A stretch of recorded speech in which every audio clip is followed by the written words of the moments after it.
Bismillahirrahmanirrahim. Assalamu alaikum. This is Myra Amjad. Welcome to Century Press and Publishers. Dear students, how are you? Are you fine? Very good. Students, I am very happy that you have learned the structure of making sentences. आपने sentence बनाने के तमाम structures को understand कर लिया है.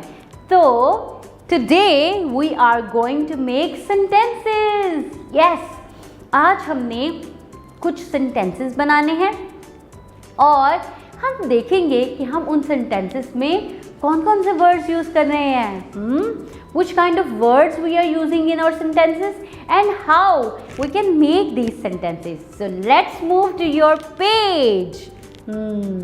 You can see there a picture. Here is a father standing with his child. So हम यहाँ पे my father के ऊपर कुछ लाइन्स लिखेंगे. ओके, सो बॉय के लिए हम क्या यूज़ करते हैं? he. इसीलिए we are using here he. he is my father. और is कहाँ यूज़ करते थे? सिंगल के साथ, क्योंकि father वन है ना, सिंगुलर है, तो हम यहाँ पे कह रहे हैं he is. and क्योंकि ये मेरे फादर हैं तो हम कहेंगे my. He is my father. याद है ना आपको, हमने ये सारे वर्ड सीखे थे. ओके, नाउ अब हमने इनका नाम बताना है, तो हम कौन सा वर्ड यूज़ करेंगे? His. Yes, his name is. अब हमने यहाँ पे इनका नेम यानी कि नेमिंग वर्ड बताना है. आपके फादर का जो नेम है वो लिखेंगे. His name is Amjad. मेरे फादर का नाम अमजद है ना, तो मैं लिखूँगी His name is Amjad. Okay, he is 30 years old. Okay, तो आप यहाँ पे उनकी एज बता रहे हैं. Next is he is a tall man. Tall क्या है यहाँ पे? Yes, adjective है, क्योंकि tall जो है वो उनकी क्वालिटी है ना, तो हम यहाँ पे कह रहे हैं he is a tall man. Okay, he loves me a lot. मेरे फादर तो मुझसे बहुत लव करते हैं. आपके फादर भी आपको लव करते हैं ना. सो देखा आपने, हमने किस तरह से सारे वर्ड्स को यूज़ करते हुए अपने सेंटेंसेस बना लिए. Very good students, and congratulations. Now you can make sentences.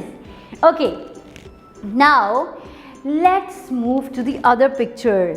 You can see there is a boy holding a parrot. Yes, so it is his pet. ये उसका पेट है. जैसे आपके पास कैट होगी ना आपके घर में, कैट, या किसी के पास पैरट भी होता है, किसी के पास डॉग भी होता है एज अ पेट. जो भी जानवर आप अपने घर में पालते हैं वो आपका पेट कहलाता है. So let's write something on my pet.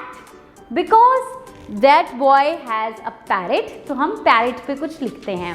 Okay, so this is a parrot. Okay, first of all it is my parrot, क्योंकि ये इस लड़के का पैरट है ना, तो जब आपने अपने बारे में बताना है तो आप माई का वर्ड यूज़ करते हैं. So it is my parrot. Okay, और आपको पता है इट का वर्ड यूज़ कर रहे हैं क्योंकि इस पैरट की बात हो रही है ना. जैसे कि वो कह रहे हैं ये मेरा पैरट है, तो जब आपने किसी के बारे में बताना होता है तो आप इट का वर्ड यूज़ करते हैं. नाउ अब आपने इसका कलर बताना है, तो आप क्या कहेंगे? Yes, its colour is green and green is the adjective. Green उसकी क्वालिटी है. देखें, कोई और बर्ड तो ग्रीन नहीं ना हो सकता, और वैसे भी इसका पैरट ग्रीन है. So green is the quality of this parrot. Okay, now its beak is grey. Wow, इसकी बीक ग्रे है, ये भी उसकी क्वालिटी है. तो grey is the adjective. And it is a beautiful bird. ये बहुत प्यारा परिंदा है. So beautiful is also a quality. हो सकता है कि बाकी परिंदे इतने ज़्यादा ब्यूटीफुल ना हो. तो स्टूडेंट्स, आपने देखा हमने कैसे डिफरेंट वर्ड्स को यूज़ किया और आपको इन सारे वर्ड्स का यूज़ भी आता था. I am very happy that you have learned the structure of making sentences and now you are able to make different sentences. Congratulations students. I hope you enjoy making sentences.